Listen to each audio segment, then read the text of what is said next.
TV Campfire Podcast. I was like, okay, so you win for the week. We're here. I hate to sound like a broken record. Oh no! We're fans. It's one of the best things on television. Oh! Alright, we got you a whole different level. No, you didn't. We talk TV. That was the best scene ever. Like, that blew me away. It was absolutely amazing. I just couldn't believe it. Welcome to the show. This is podcast number 608, and I'm Libya, your host. And this week we have returning guests. Hi, this is Allison, and I write for 6 Degrees of Geek. And this is Tom. I chair Visual and Media Arts at Palm Beach Atlantic University in Florida. All right, Tom, hit us with the news. What do you got? Got a bunch of news. The biggest news is streaming hit an all-time high last month, May of 2024. It accounted for 38.8% of all TV consumption, led by Bridgerton Season 3, which we will talk about Season 3B today. Amazon has announced that Olivia Colman, Noah Jupe, and 3 others will return for Season 2 of The Night Manager. Gloria Rubin has joined the cast of The Better Sister, which stars and is executive produced by Jessica Biel and Elizabeth Banks. And they also announced that The Boys viewership has increased by 21% for Season 4. Whoa! AMC has picked up Interview with the Vampire for Season 3, which means we'll get Yay! to see that stat rock out. And I guess we're technically in a different book, right, Allison? Yeah. Yeah, it's the Vampire Lestat that they'll be doing next. Gotcha. They've also ordered an untitled Silicon Valley drama series from Succession and Bad Sisters writer Jonathan Glatzer. Apple TV Plus has announced Big Door Prize will not be returning for Season 3. I could have predicted that. Claire Hope Ashity, Christian Nathi, and Karima McAdams have joined Hijack for Season 2, which I will not be watching. Why? Never mind. Comedy Central, and this was the weird news of the week. Chris Rock, Terry Crews, and Tachina Arnold will reprise their characters in the animated series revival Everybody Still Hates Chris. Okay. Wait, it's an animated revival? Yeah, Oh, because he's grown. because he's grown up. And obviously he can't play his voice because his voice is a lot deeper than when he was a kid. CW has announced that Daniel Ezra is not returning to All American as a series regular, but he may recur. HBO announced A Night of the Seven Kingdoms has started filming the next Game of Thrones spinoff, and it's got 5 new cast members, including Finn Bennett from True Detective Night Country and Sam Spruill from Fargo. Gilded Age Season 3 has added Felicia Rashad, Brian Stokes Mitchell, Jordan Donica, and Victoria Clark as recurring and guest actors. HBO will also co-produce with the BBC Baby Reindeer creator and star Richard Gadd's next drama series, Lions. And the long gestating Green Lantern series has received an 8-episode order from HBO, not Max. Hulu has announced that Matt Bomer, Nathan Lane, and Linda Lavin will star in Mid-Century Modern, a Golden Girls-like sitcom from executive producer Ryan Murphy and Will and Grace's Max Muchnick and David Cohen. Max has announced that And Just Like That Season 3 has added Logan Marshall Green, Maycod Brooks, and Jonathan Cake in recurring roles. NBC announced that Danielle Savra of Station 19 has joined the cast of Found Season 2, and Dominic Raines is exiting Chicago Med before Season 10. Netflix announced that Will Forte is joining the 4 Seasons comedy series with Tina Fey and Steve Carell. Untamed, the limited series about a murder at Yosemite National Park, has cast Lily Santiago and Wilson Bethel as series regulars. I think we already talked about Paramount, or Costner is not returning for... Yeah, we talked about that a while ago. Yeah. There's more. He's doing press for his series of movies, which is flopping big time. It didn't even crack 1 million on Thursday.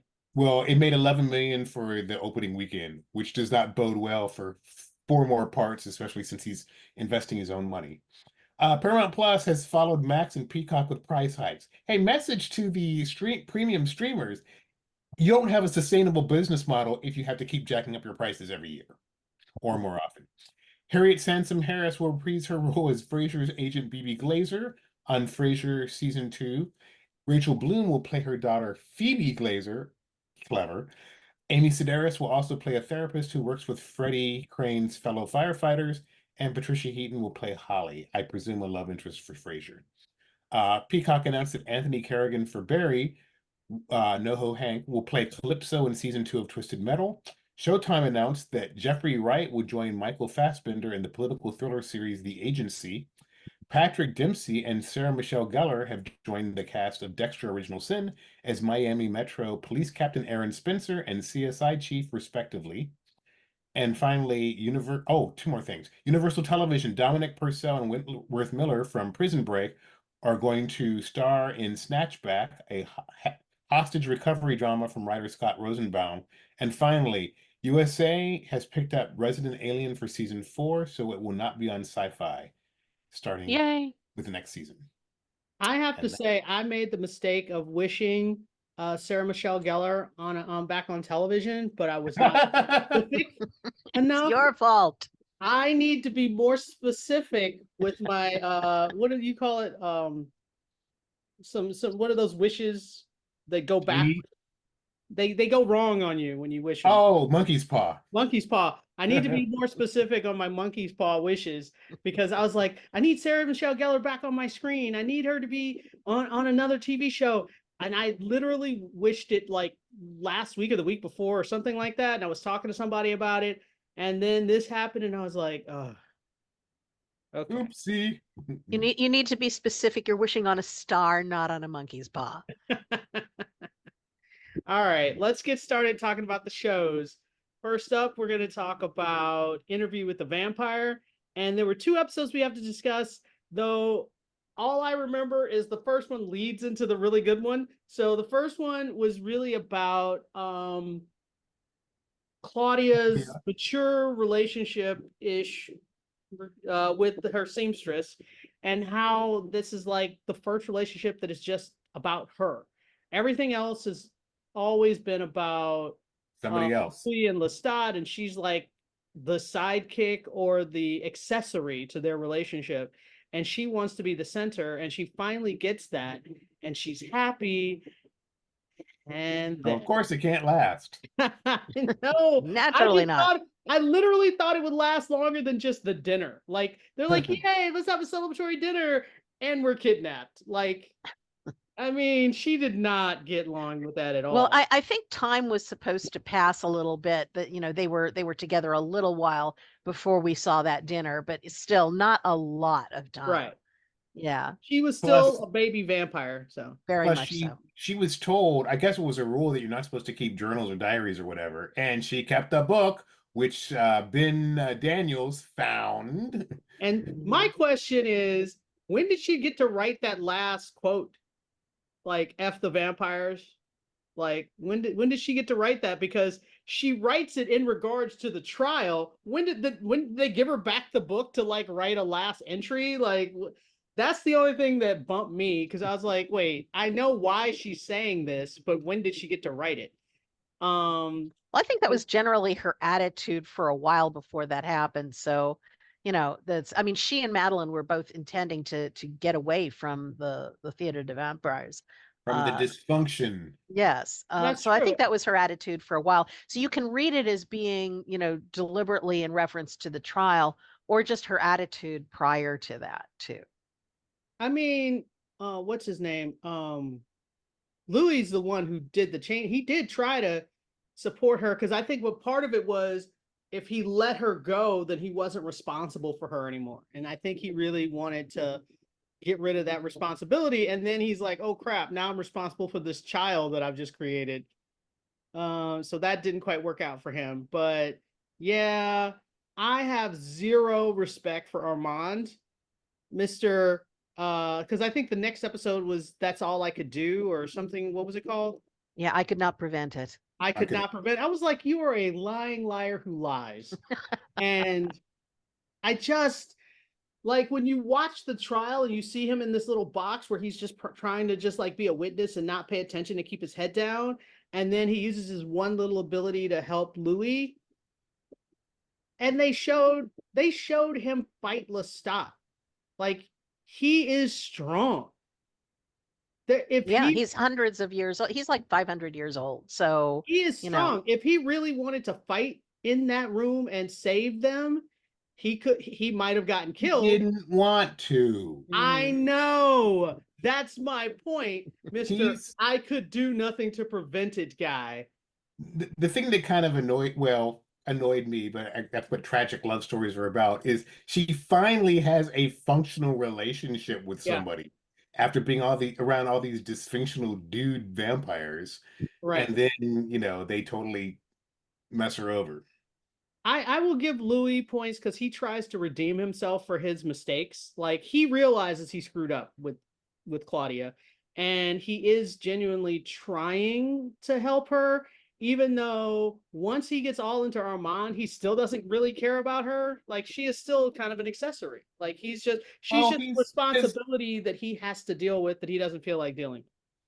And that was the problem. She never knew until Madeline unconditional love. Right. Because Yeah. Lestat and Louis' love always had a condition, and usually another party who was more important than her. And so she finally gets what she needs to be satisfied, and then they come for her for her past sins. And the thing is, she wasn't the only one who conspired. I mean, it takes two for conspiracy.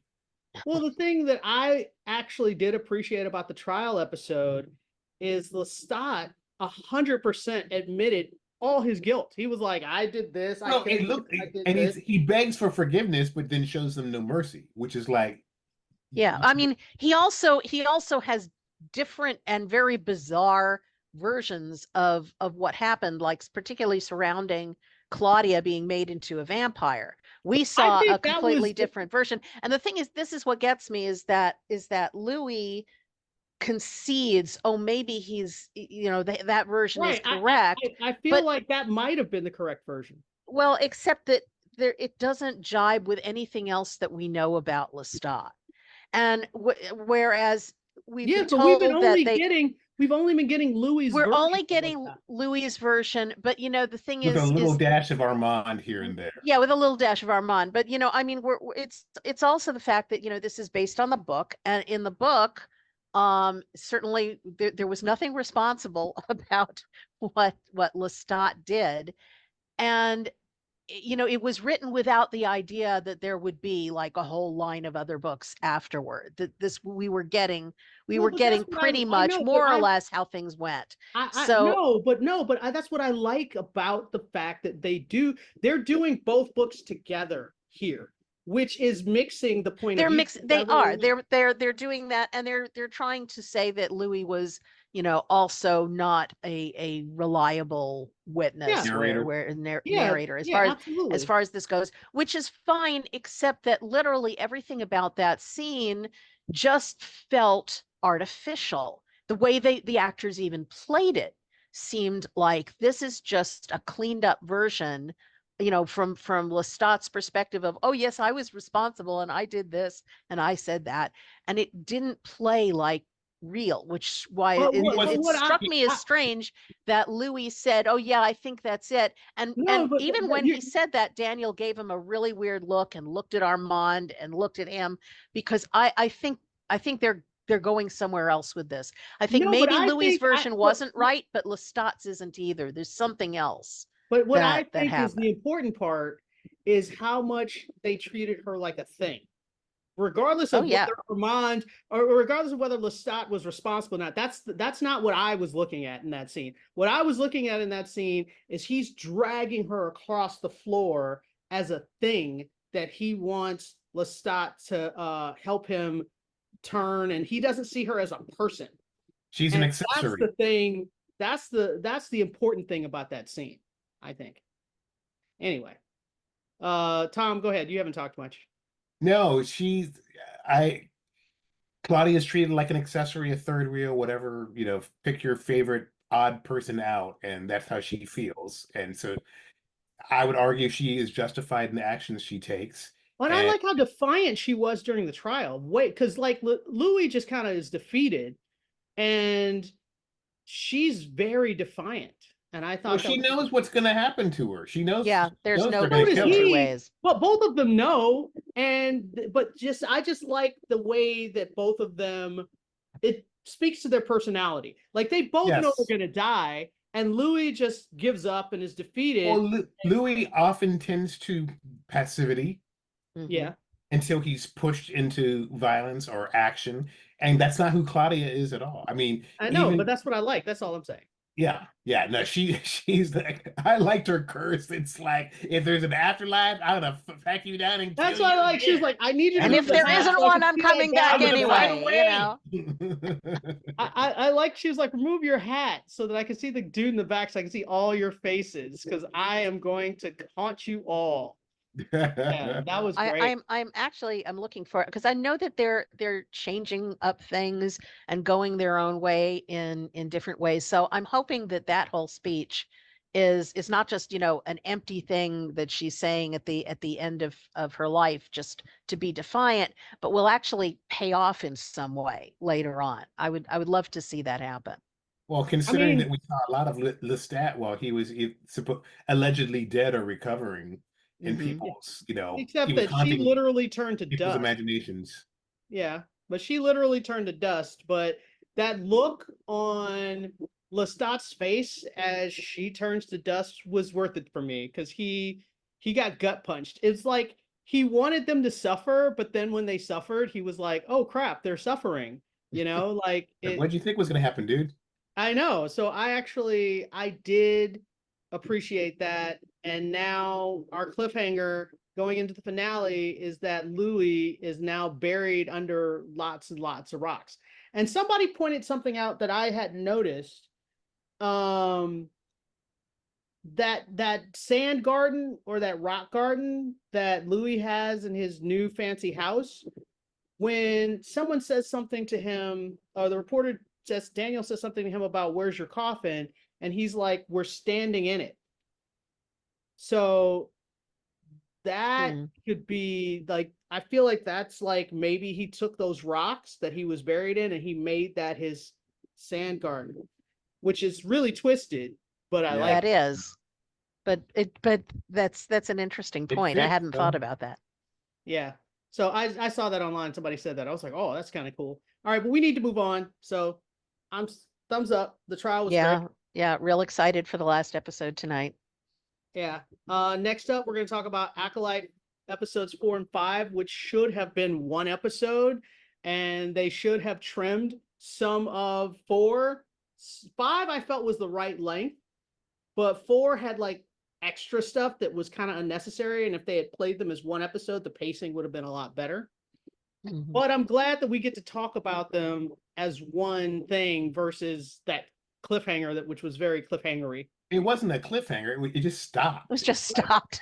Fade to black. It's like, wait, huh? Like, you think It your didn't television's feel broken? like it didn't feel like the end of the episode. It felt like a commercial break. Yes. I mean, It yeah, really okay, did. we're stopping here and then we're going to come back like 5 minutes later. It was, I literally just stared at the screen and went, what? Huh? It was a That's it? very it was not a good choice of a break point, other than I will say that my reaction when the Sith guy did that just ridiculous force push thing and just like knocked them all back. Like I all the was like, Jedi. whoa. And so that was my jaw dropped and I verbally, yelled out loud for it. And I want to talk about the good stuff before we get to the bad stuff, which is it was some of the best lightsaber fights I've ever seen on any live action Star Wars. Good ever. fight choreography. The choreography was insane. And it just had my jaw on the ground the whole time. I was super impressed by all the stuff that they did. And what I like too is the subtleties of it that I had to like watch. I was watching a reaction video, which was when I picked up on something else that was happening, which was because I was like, why is everybody? I thought that he was like cutting their lightsabers, like cutting the top, but that's not what he was doing. It's the metal of his gear, his helmet and his wristbands. He's tapping their lightsabers and it's shorting out their kyber crystals temporarily. And Yep. I didn't realize that at first. I was like, what? How are their lightsabers being cut and then coming back on? Like, I was confused. And then when forgot his name, hair guy, pretty boy, he came in with the helmet and did that to the Sith guy, and then his lightsaber went out, and then I was like, oh, that's what's going on. So I just thought that all of the elements of him knocking out their lightsabers and just the way he was fighting versus the way they were fighting and just all of that was just amazing. That was some of the best stuff that I've seen on Star Wars in quite a long time. And now let's discuss the actual story. All right, Tom, you want to go? Sure. I mean, can we go ahead and talk about the big reveal? Go ahead. Yeah. Underneath the mask, which is like this. I mean, it's a dark Jedi Sith-like mask, which seems to have like a Joker grin. We were calling him Darth Teeth. Darth Teeth. Anywho, it turns out to be the kind of goofy, seemingly amiable smuggler dude who was the friend of May's that Osha met earlier. I knew he was suspect. I didn't necessarily I probably pretty much the last episode 4 is when you figure it out. But even before that, I didn't trust him. I wasn't sure why I didn't trust him, but I knew I didn't, because his personality kept switching depending on who he was talking to. And I was like, oh, this guy's lying. So well, once the mask's off, it turns out the dude's, I mean, he's kind of a sociopath. Oh yeah. Kind of totally. And he's got serious beef with Jedi. Yeah, but we just don't know what that is yet. And we don't know what the beef is about. Right. And he can fight. So there's all kinds of fan rumors saying, well, does he have a master out there who trained him? And then he's trying to train either Osha or May. Yeah, he definitely wants an apprentice. His whole thing is, I need an apprentice. I need a loyal... Yes, you're right. He needs an acolyte. So, no, what I was surprised was just the sheer body count. Because it was crazy. Basically everybody except for the twins.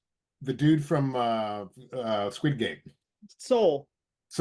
For Soul and the twins, and he even kind of like kills the droid. Kills everybody. Everybody on that planet. Except for the weird sniffy guy. Oh, except for the little bear rodent creature thing. Yeah, whatever that dude is. Yes, the Ersatz Ewok-y thing. Yeah. But yeah, that's why I was saying, like, I was just, my jaw was on the ground. Yeah, and then I have to say I did like the hand-to-hand, because I was like, have we ever seen Jedi fight hand-to-hand before? Because both of their lightsabers are screwed, so they can't use them. And so they're just beating the crap out of each other, and it kind of threw me, because I was like, I've never seen Jedi fight like this before. My biggest story thing is once you get to the end, I was fine with the whole episode 5 until the very end, where Osha and May are having their confrontation, and May was like, you need to choose me, you got to choose me, and then they hug, and then she doesn't choose her and they fight, and so then she chops her hair off and is like, I'm the evil twin now, and just like tries, and I was like, first of all, Soul should have known that that was May within 5 seconds of her walking up to him, regardless of her haircut. Like, you sense people with the Force. That's the Force. That's the point of it. And he's been in her head. He has probed her mind. And he trained Osha. He was around her for years. There is no way that he doesn't know the difference between the two of them. That's my biggest issue. He's just shook because of the big Jedi massacre. What I think was fascinating about that, and then I need to tag Allison in. What I think is fascinating about that is I think that what Darth Teeth he didn't give a name, so that's his name.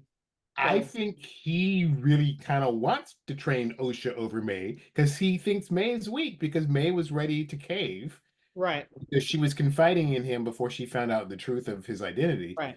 But no, I'm intrigued, and it's fascinating. As well, I don't want to talk about the trolls, but a lot of people. It's amazing how quickly conventional wisdom on the internet moves from indifference to new theories. All right, Allison, your thoughts? Yeah, I've said before, I think this is sort of a middling series as far as Star Wars series go. And nothing happened here that changed my mind on any of that. Yeah, the fights are nicely done. I think though that the whole thing with the lightsabers going out was not explained well. Nobody at any point says, "Oh, it's his helmet." And I went online later and I just happened to catch a conversation that, oh, it's made from this special metal that was, introduced in some animation thing where they talk about how it's an ancient metal and it shorts out kyber Yeah, crystals. I mean, And to be I'm fair, like, when I'm could like, they have how? talked about it? Oh, yeah, well, but if you're going to have a plot point that their lightsabers are going out, you have to explain why, and you can't just assume that everyone is going to have seen this arcane little piece of information on one of the spin-off series. It's just it's bad writing. So and little things like that, just annoyed me. The whole reveal that it was this guy. It's just, I mean, it was by process of elimination. As soon as I realized it wasn't a woman, because I thought, oh, it would be interesting if it was one of their mothers, I think they were that would trying to make us think that's what it was. yeah, because I mean that would have actually been interesting because we know something about them. But when it was revealed to be him, and once I realized, okay, it's not a woman, so it's got to be this guy. And it's an old trope to have someone be, look like this incompetent, dopey kind of thing. It's the usual suspects approach. Kaiser to Soze. yeah, exactly. Kaiser Kaiser Soze all along. To have it turn out to be him, and so it's like by process of elimination. Oh, okay. So, but also the reveal wasn't. It's got to be someone you've seen before, so it's got to be him. But beyond that, it's not interesting because we don't know anything about him. It's not like, oh, I think after we're all going- this time that we trusted him, it's this betrayal. We've known him for 5 minutes. And we I didn't do trust him. think that And they're we didn't gonna- trust him. So I know, but I think they're going to tell us because he tells Soul, "Oh, you don't remember me?" Like we're going to get another flashback. right, episode. that fine, that's great, but the reveal is the main thing. That reveal has got to hit like a punch, and it didn't because we're just like, okay, it's him. That's Who true. is he? I don't know I mean, anything it about it. depends on whether or not you're expecting the reveal to be a twist or not, or because Well, almost they everybody, made it seem like it was but going to almost be. everybody I know figured out that. So it wasn't like like, oh my God, he was dead all along. Like it wasn't one of those kind of reveals. So because almost everyone I know figured it out before they did the reveal, so it wasn't Yeah. intended to Well, be that big of a reveal. Anyway, let's move on. Anyway, the gotta things, move on. but all the rest of the things that you said were correct. I mean, other than finding out that the Force is really great at doing haircuts, No lightsabers. I mean, it's just well, Lightsaber. but you use the Force and the lightsaber. I mean, honestly, I thought pair of tweezers, maybe something, but lightsaber. Oh, great, perfect look, one That stroke. was insane. That Yeah. was like, it's really that, because I was wondering what she was doing. It's like, is she committing suicide? Is it? No, she's just redoing her hair. But I mean, I expected the confrontation between the two sisters to be more meaningful than that, for them Yeah. to talk, for them to say something. I for thought they them were to- gonna say like reveal something, but Yeah. man, next episode better be the freaking flashback because like, what do you I'm mean it getting was my tired of fault or something like that? It's something, yeah. But none of that happened. We're no further along as far as that development is concerned. And like you said, there's no way that Saul should not know that that's not her, unless he's deliberately guiding her in there so he can Lock her up entrap or her. something. Yeah. Which okay, I'll accept that if they go in that direction. But otherwise, he just looks dumb. Yeah. So let's move on. We got so many more shows to talk about. So, final statements. Thumbs sideways for me. Okay. Next up, we're going to talk Dark Matter episodes 3 and 4 because I know we're super behind on that, and that's totally my fault. But because of that, I've been trying to stay on pace to only watch the 2 episodes that we're going to discuss.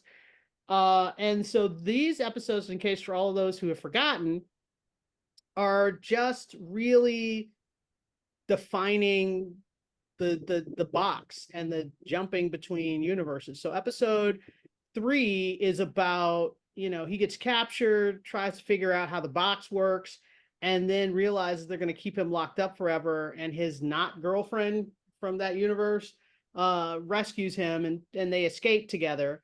And they figure out how to use the drugs and how it works and how they get to this they have to like relax their minds and blah blah blah. And then in the end of episode 3, they end up in this corridor that's got like a million doors. And 4 is all about them opening those doors into all these alternate universes. But I will have to say, the first door they open up looks like a post-apocalyptic world. There's like dust everywhere and ash. And I was like, guys, turn around. What are you doing?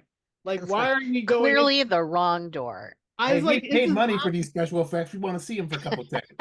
I know, but I was just like, guys, this is the wrong place. There's Check, dust. please. I know. I was like, yes, let's turn around.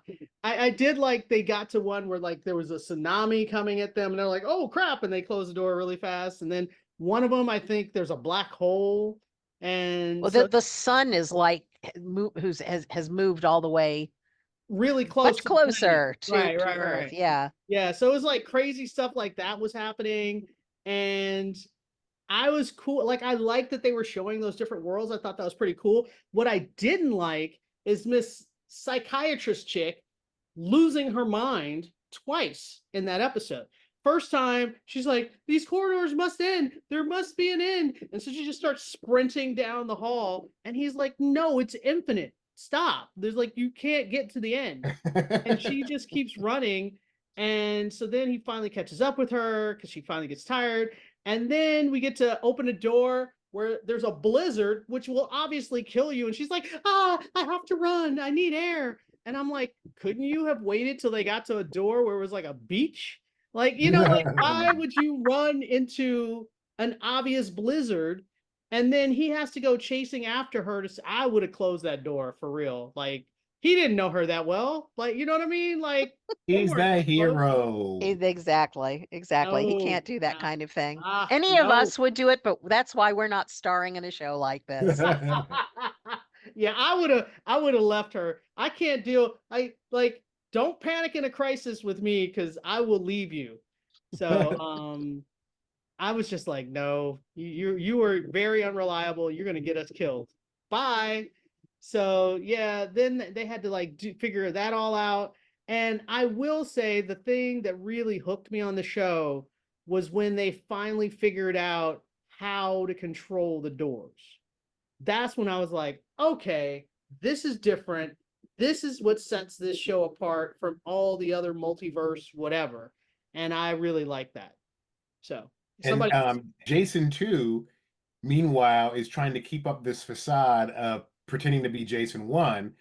And he's thrust into a dinner party where he knows some of the alternate versions of the people who are at the party, but he's trying to cover himself. And probably the first really smart thing he does is he goes to his friend who in his normal universe is the black dude who's kind of in charge of the project. right. But in this universe, he's just basically a trust fund baby.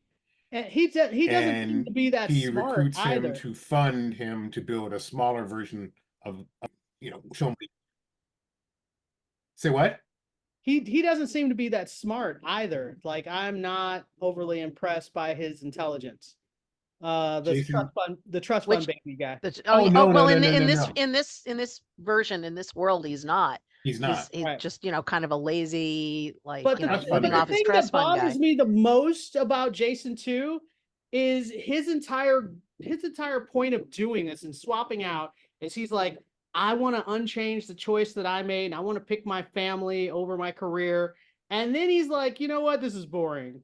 So he quits his job, barely talks to his wife, doesn't want to talk. And then he's trying to like remake his life that he just walked away from. And I'm like, dude, you can't, no. So, But see, that's what I actually liked about this. I mean, not that I liked him as a character, but I liked that detail because it's like this is a guy who's never going to be happy no matter what he does. He's chasing after something that doesn't exist. He's unhappy with his life the way it is. He lost a woman who he did love, but this is not her, and this is not that life. And I was like, the amount he is of never, pressure- no matter what he does. That's right. Yeah, it's and not no his matter what son. he Yeah, does, and- it's never going to be enough for him. And the amount of pressure that he's putting on himself trying to pretend, like, that would stress me out. Like, I would I be have like, to say he's really good at getting information that he needs. True. I have to give him that, like taking his son aside and saying, do you know anything? Do you remember these guys? And it's like things like that. And it sounds like a normal conversation to anyone else, but we know it's because he has no idea who these people are. Right. And you got to That give was pretty props to Joel Edgerton for making the two Jasons so completely different. Yes. Yeah. I'm not saying I don't like it. I'm just frustrated with, dude, like you kidnapped this other dude, no, yanked him Jason out of his 2, life, and then you're like, screw your life. Yeah. Jason 2 is not a good No. person, and I will stop there. And I do like too how one of the worries about the dinner party was that one of the people who were going to be there was Blair, Daniela's friend, and Blair from his world also went into the box. So he has legitimate worry that this is that Blair. And it turns out Oh. not to be, but he's really panicking that, he's going to come face to face with someone who knows exactly who he is. Right. Yeah. But I mean, this show's got me hooked. I'm in because I was very skeptical going into this show. I was like, I've seen enough multiverse. I don't need to see any more. You guys are crazy. But yeah, I'm in. I'm definitely in. So let's move on. It's a great ride. Yeah. I think that their take on it is really unique, and I mean, I'm already done with the show, so I can tell you it As gets am I. better as it goes along. It gets crazier as it goes along. Oh my gosh. And I'm not going to give any La, la, la, spoilers, la, la, but I'm la, going to la. say that this is worth the ride. There aren't it's a any good things ride. exactly like this one, and it is absolutely worth people's time. Absolutely. All right. As they used to say at Disneyland in the old days, it's an e-ticket ride. That's right. All right, let's move on. The next thing we're going to talk about is The Boys. And this is episode number 3, 4, and 5. 3, 4, and 5. Though I only remember 4 and 5. I don't remember what the heck happened in 3. But there's blood and carnage. Oh, well, that's unique for this show. Yeah, of course, that one. The main thing that I remember in at the end of episode 3, Homelander loses it. And he's like in front of the mirror and seeing all these different alternate voices in his that's episode 3. Is it 3? Yeah, that's the end of 3.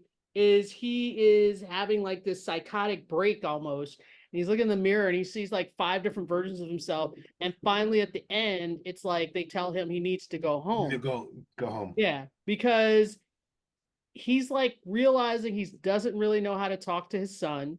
They had this big fight because his son accidentally killed somebody, and he genuinely doesn't understand why his son is upset. Like he can't get it. He doesn't understand. And so he decides he's a sociopath. He's a psychopath, actually. He doesn't see other people as people. Exactly. Which he actually articulates in episode 5. He was like, it's only me in this world. No one else exists. And I was like, wow, that's not good. But the episode where he goes home, episode 4, which is episode 4, is so is filled. It's a weird thing because it's filled with tension. Yeah, it is. You feel the fear of the scientists that are there, but it strangely fills me with not as much tension because I already know he's going to kill them all. The question is, how is he going to? But so the tension there's no scenario where I think he's going to let them live. And I don't know. I felt like they drew that out a little too much because I was 100% sure he was going to kill them. And I knew it was going to be gruesome and somebody was going to get lasered in some way. But what was interesting, I will say, is listening to how they abused him, to listen to what they did to manipulate him.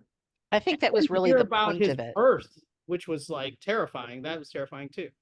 But would you say, Alan? The fact that he lasered out his way out of his mother's womb. Yeah, sort of alien-like baby. But I think more the point of this episode was to try to get us to see that there was nothing ever normal in his childhood, and the abuse that he suffered at the hands of these scientists and the lack of any kind of love or affection is kind of what gave us this. Yeah, this absolutely. You get a product. Yeah, you get a monster if you create a monster. If you Right. create a lab experiment, Yeah, my problem with it is that we've visited this before. We were told, like in the first season that he had these issues from the very beginning. Right. He terrified everyone, and that he was literally deliberately denied love because they wanted to create this super being. This psychosis, they wanted him to crave it. They wanted him. Yeah, this was their objective, and this is what they got. So yeah, I agree with you that I thought it was really kind of drawn out.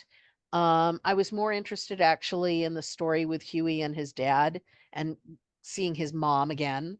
That I thought it hit more emotionally. And then of course, we had the story. We had what was going on with Starlight and that was good. Firecracker, is it? Firecracker. Firecracker, Yeah.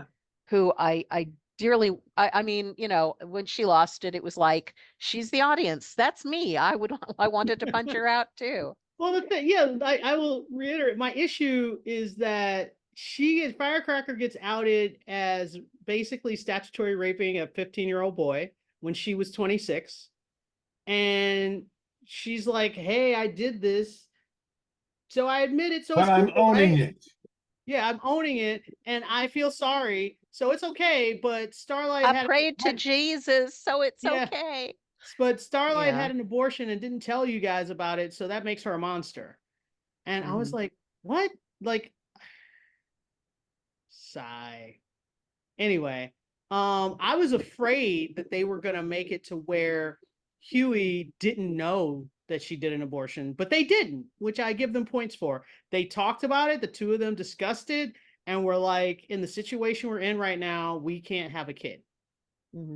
So yeah, no, they were adults. They had a mature conversation about it, discussed it, and we're like, we're not in a place right now where we can have kids. The end. And it should have been their business.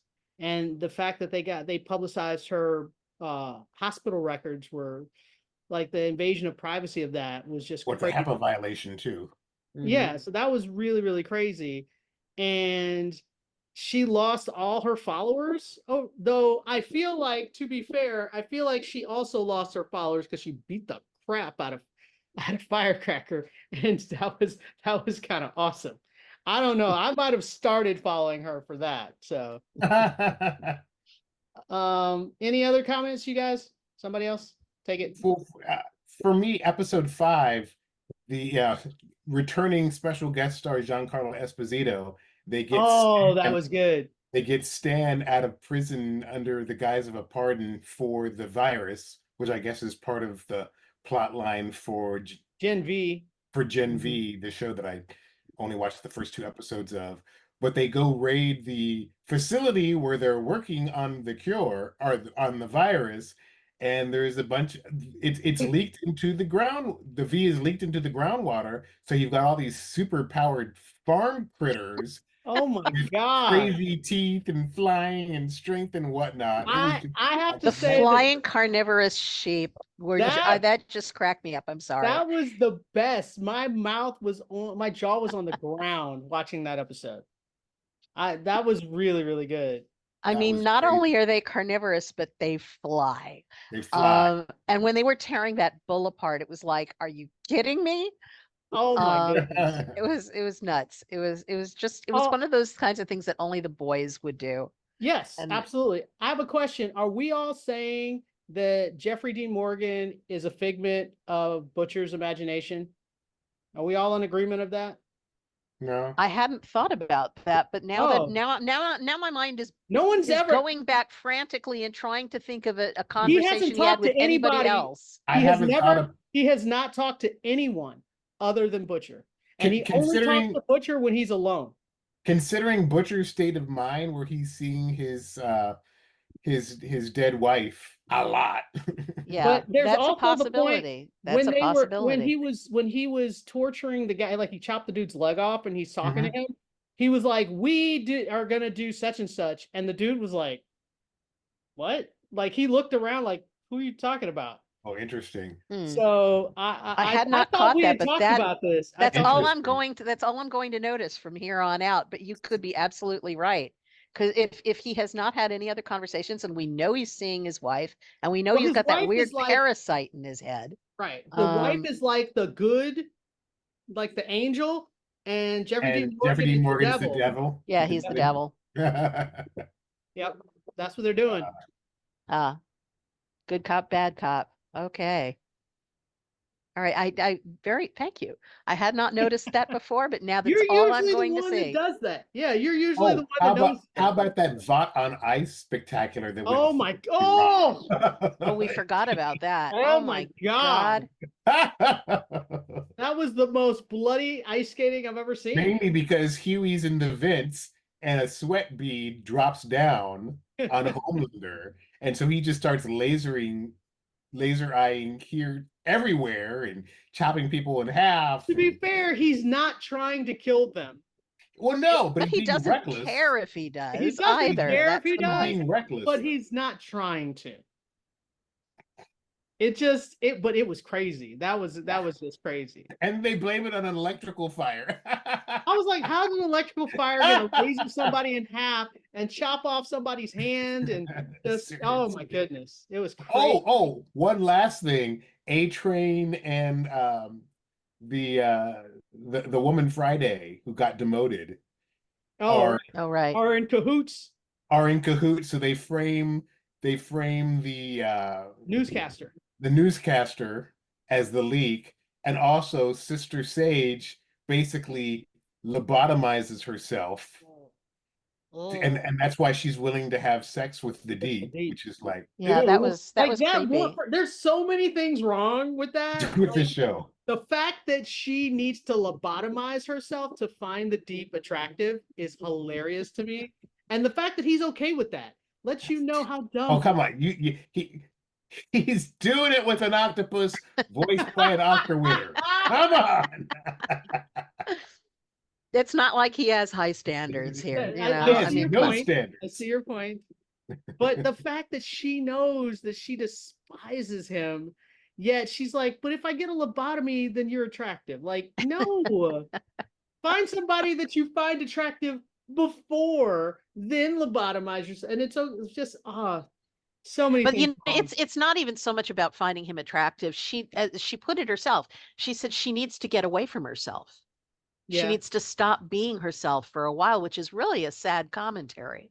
Her brain just works so fast, and she's so far ahead of everybody else that she can't really stand to be around people. Like, it's too dumb for her. Yeah. But yeah, it's all crazy. All right, we've discussed the boys. We need to move on. Holy crap, that show. Oof. Next up, we're going to talk about the Doctor Who finale, because we tried to talk about it at part 1, and we were like, well, we can't because we don't know what's going on. And I was trying to give them the benefit of the doubt. The joke is on me. Yeah, they did not land that plane, as Houston likes to say. And no, Ruby's that identity, crashed about 100 miles short of the runway. Ruby's frankly. identity was a real nothing burger. Oh my Wow. God. I don't even understand. Well, what's with the snow? So, like, if her mom is just what we imagined and put into it because of our thoughts and dreams, whatever, what's the snow? Like, I don't, What's anything? Why could if she's just an ordinary person, why could no one see her face? Why could this And then God why is character the not pointing, find what's the her? pointing doing? And all, like, none of it made sense. No. It was like they came up with this thing of let's do a mystery around her and let's have this happen and let's have that happen. But as far as what it all meant, it was like, we'll figure it out later. And when later came, it was like They didn't have anything figured we'll out. just say she's an ordinary woman. Who cares? And then the whole thing about, because my issue was that episode with the 76 yards or whatever that was, or 72 yards. Yeah. That they tried to bring that into this and try to explain it. And I was like, that still didn't work. Like, what? Nope. It was one more thing where you just went, huh? Because it's like, how does that even mean anything? You're just reminding me of something else that didn't make sense. Yes, exactly. You're not You're not making it make helping. sense You're here. not helping. And then at the very end, they're like, and now Ruby's gonna leave because she now has a family and she's complete, and she doesn't need the doctor for emotional support animal anymore. But she's going to be in season 2, so Is she? yeah, She's not going to be the main companion though. they're bringing in a second companion. Yeah. But I mean, the whole, it just, none of it made sense. It was all just such a complete trash fire. It was, I mean, Yeah, they did I'm not used, do a good season finale. Like it was terrible. I mean, it was so terrible that normally I'm used to going online and seeing people who are, devotees of Doctor Who. And I mean, I'm an old time fan. I go all the way back to the 80s with my Baker. fandom. But yes, absolutely number one. Number four, Actually, but number one. 4. But he's my number one. But anyway, I'm Never used to forget going. your first Doctor, Allison. That's right. Actually, well, I'm not going to get it. But anyway, so I'm used to getting online and seeing people just going all over the place how wonderful this was, and how great, over episodes that I think really are not so fantastic. This time I went online and everybody, these same people were going, that sucked. But what does that mean? What was the snow? What was this? And so that's how bad this episode was. People who accept far less than I do were still finding this episode lacking. And I mean, I don't understand it, because one of the things that RTD used to be so good at was telling a arcs. good story. Yeah. He used to bring the whole arc together. He knew how to drop little hints and you Bad Wolf. And so by the end it paid off, and it all hung together, and you knew what was going on, and you didn't go but the storyline with the master where he started putting posters in the backgrounds and it all came together, and it was just fantastic. And this, it's like, did he fall asleep? I swear it was a train wreck. It was just bad. We're done. I don't need to say Move anymore. along, nothing to see here. Yeah, we're done. All right, next up, we're gonna talk about the Bridgerton episode 5 and 6. Finally, the second half of season 3 of Bridgerton, and go. Yes, well, episode 5 starts off with the announcement of Penelope and Colin's engagement. So, which of course everybody's got an opinion on that. Usually a negative one. Yes. Or like, what, really? But yeah, it was nice to see her, to see Penelope actually, kind of take some pleasure in listening to people's reactions without actually making herself present. It's like she would just listen from the other side as they'd be surprised, and so walk away kind of smirking to herself, which was nice, but it couldn't last completely, I guess. And the ticking time bomb is that Eloise is trying to get Pen to fess up to Colin that she's Lady Whistledown, and then before the stroke of midnight, and then right before midnight, their idiot, awful friend claims to be Mrs. Whistledown. Yeah. The thing is, I agree that she has to come clean, because it would eventually come out, and it's not something that she can keep hidden from him. It's something, and that is really difficult, because how do you break something like that to a guy who says, I hate Lady Whistledown and I want to make sure that she's destroyed utterly, and it's like, oh, by the way, it's me. So that's uncomfortable, but she's been given a little more time because of I've forgotten her name. Is it Cressida? Yeah, Cressida. Oh yeah. Cressida. Because she took credit for it. And this season has sort of made me feel a little sympathy toward her. Cressida?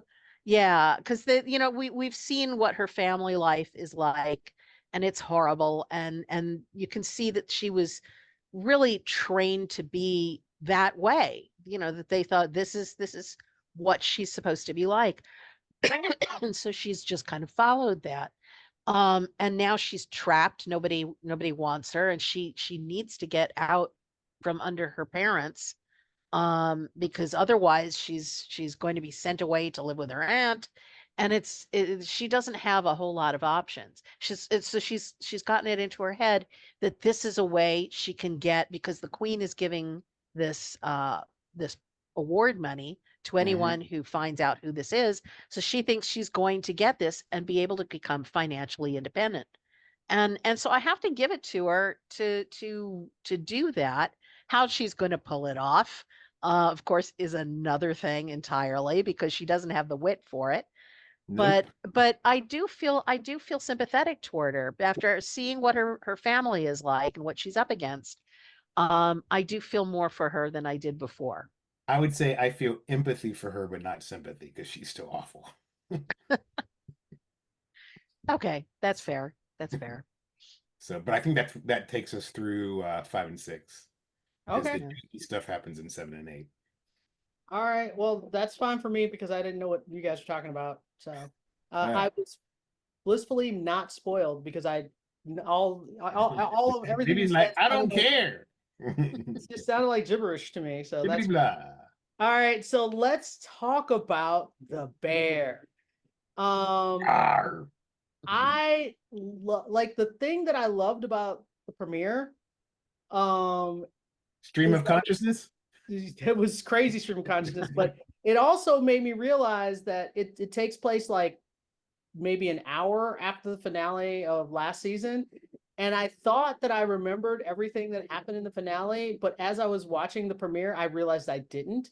Because, I wish they had done a previously on the bear. Yeah, because that would have been helpful. Yeah. Well, I ended up just watching the finale, like I stopped and I just went back and watched the finale because I was like, wait, what's going on? Because I didn't realize that he had I remembered he had a fight with Claire and he was stuck in the refrigerator or the freezer, and what he said to her. Like, I remembered that, but I didn't remember he had a fight with Cousin at all. Oh, yeah. And I didn't recall that at all. So I was like, why is he apologizing? What's going on? And so I'm really glad I watched that especially before I got to episode 2, because I really would have been lost. But what I thought was so great about the premiere is, other than this, I mean, it is a stream of consciousness. We're in Carmi's head. We're going forward and backwards in time, and we're just seeing different things that happen to him, and in no real particular order that I can tell, but it still made sense. It was still like, and there was hardly any dialogue. I think I told somebody, I was like, this was like the Bears version of Hush, but without the demons. There was more dialogue than that. It was a little bit but it was like the dialogue. And it was spaced throughout too. Yeah. Yeah, but it was all like stuff like, yes, chef. Like it wasn't, there was no conversation that really happened. So it was a lot of just images. It was a lot of just like images flowing in and out. And it still managed, by the time I was done with the episode, it 100% made sense to me. And I thought it was a fantastic episode. It was a gorgeous episode. Beautifully edited and beautifully shot. Oh, stunningly shot. It was, I mean, they had images in there that were just breathtakingly beautiful. The whole beginning, especially when they're showing the train and they're showing the vista across the water and all of that, just, sort of Chicago waking up. Right. Was just absolutely, like, every shot was a painting. It was beautiful. And the further they went into it, you could really appreciate how all of this was pieced together. And I love the fact that it was not linear, that it was not, chronological, because it was in Carmi's head, and people don't think that way. It was, they don't have to order their brain like that. And this happened and that happened. You just go back to random things. And so that's how we were seeing it. So I thought it was just so beautifully done. And I think that they could never have done an episode like this in season 1. No. They could have done it maybe in season 2, but season 3 was the perfect place to do an episode like this. Yeah. Well, especially because after all the craziness of where it ended, then you get this moment where, all of that insanity has happened. And now you've got a moment where Carmi is trying to cool down, and trying to looking process. and trying to process what's gone on, and we did get little bits of dialogue. One of the particular things that I thought was interesting was you hear Carmi leave a message on a phone apologizing profusely, and you assume he's talking to Claire. Right. That The was message good. for Claire, and then it turns out to be Richie. And I thought that was so perfectly done. It was amazing. And of course, the thing is, Richie's reaction is that he's just not super impressed with it. Didn't I buy didn't it. care. Not buy it. Well, I mean, It was it just got heartfelt. too Like, it was a raw. real heartfelt apology. Like, he really meant it. It was, but again, when you think back to how raw that scream fest was, at the end of season 2, Which was why I was glad I went back and watched that episode. Yeah, it's understandable that he would not just say, "Oh, okay, all is forgiven." The hurt is still there. And that's kind of how families are. Like, families are like that. Oh, absolutely. Yeah. So, very honest. I love too the random shots of some of the high profile guest stars from previous episodes. Like, we got Jamie Lee Curtis for a little bit. We got the dude from Community, Joel McHale. oh my God, he is playing such a terrible person. He's horrible. Boss from hell. Nightmare. Oh my gosh. Nightmare. We got the kid from he was in Guardians of the Galaxy 3. He was oh, I know you're talking about.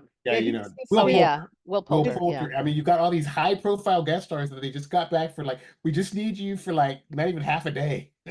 Yeah, it was just 30 seconds. We just need 30 seconds. Because that's not cheap to do, but it does pay off because, again, it's his stream of consciousness. Mm-hmm. And we're not sure where some of them are in the timeline. Right. Yeah. And then apparently he worked at a weird like commune where he was like picking vegetables and. No, there wasn't a commune. That's actually the French Laundry. Oh, okay.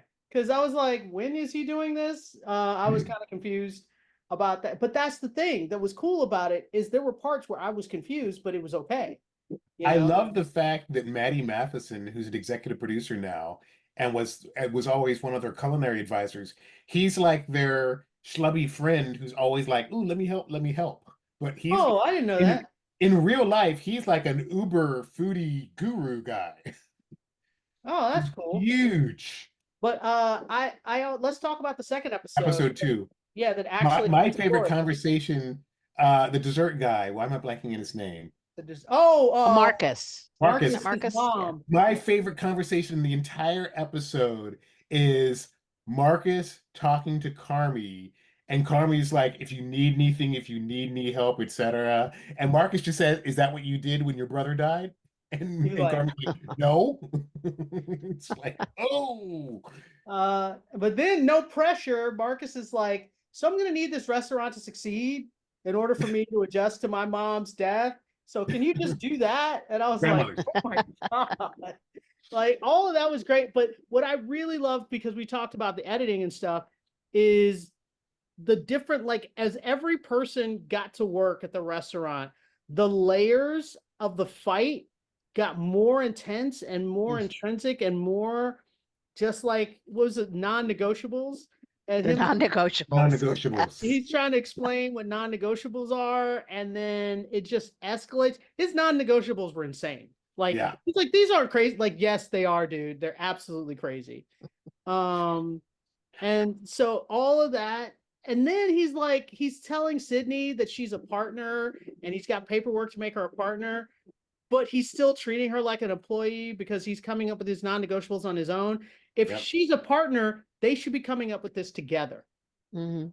And so he's not. Well, and he also changes her menu completely. Yeah, all of these things that he keeps claiming that he needs her and that she's part of the team and they're equals and la la la, but he's not putting his money where his mouth is. They're equals, but he's more equal. Exactly. I'm sure no woman ever has heard that before.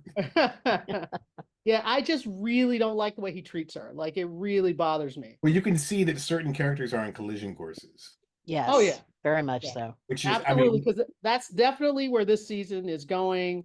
Because he keeps claiming, and if I was Sydney, do I want part of a company that owes this dude $200,000? Like, no, I don't think I want to be half of that company. I do love that when Oliver Platt comes in and it's like, what are you doing here? It's like, last time I checked, I own this place. Exactly. So I'm like, what is he giving Sydney if he doesn't own it? Like, you know what I'm saying? Well, it basically is the percentage of, her share. Right. But I don't know. He's The not profits if they ever if materialize. they ever make a profit. Once they pay Uncle back. And my Yeah. whole thing is, yeah, she needs to have a lawyer look at it because she needs to be saying very specifically, if I have this percentage, then that allows me to give voice to my opinions, Yep. So that's the thing that bothers me the most is he doesn't let her have an opinion, and it bothers the crap out of me. So hopefully, and you could see it on her face. You can see her just holding these words back behind her lips, So yeah, I can't wait. I'm trying to stay cool and only watch the episodes we're going to talk about. So, which is very hard for this show because I love this show. Yeah, I did not do anything like that. I know you do. You have no self-control. I have none at all. No, I'm that's surprised correct. that Hulu. I'm still kind of amazed that some outlets are dumping all the episodes at once, and some are definitely not. I mean, Really? I feel like this is the show that you would stop doing because of the acclaim and all of that. you want people to savor it. Yes, this is that show. I'm actually Not just mad. gorge themselves. I am mad that they gave us all the episodes. It really actually annoys me. Well, I'm more mad that there are people online who feel compelled to spoil things, and I'm talking about YouTubeVariety.com. Oh no! I don't want to read in headlines about anything. And, Well, people have no self-control. the thing is, one of the reasons that I blew through it as fast as I did is because I noticed that it wasn't just, the regular, dweebs on Facebook or whatever. It was like Forbes magazine and Variety and Vulture and all these others who had they had whole episode descriptions up, and they had articles like, what does the finale mean, and things like that. So you're going to get, royally spoiled really fast. So I figured I'm just going to watch it so I don't get something first. So far, so good. I haven't clicked anything. The only thing is that I normally am on Tumblr, which is some people probably don't even know what that is, but I was on it for a very specific show. And those people, apparently there's a Venn diagram of them crossing over for this show. And they always do gift sets. So if I'm going to get spoiled, that's where I'm going to get spoiled. So I have to stay off of that until I finish the show, which is sad because that's normally where I'm scrolling. So I'm like, ugh. So anyway, but we are giving this 2 thumbs up. The first 2 episodes, like, definitely give them more Emmys. Very much. They apparently want more Emmys. So 5 Michelin stars. All right. So if you have any questions or comments, you can leave them at tvcampfire@gmail.com. Follow us on Twitter, or on Facebook and YouTube, and you can listen to us on sci-fi.radio and 6 Degrees of Geek. And we'll talk to you guys next time. Bye-bye. Bye.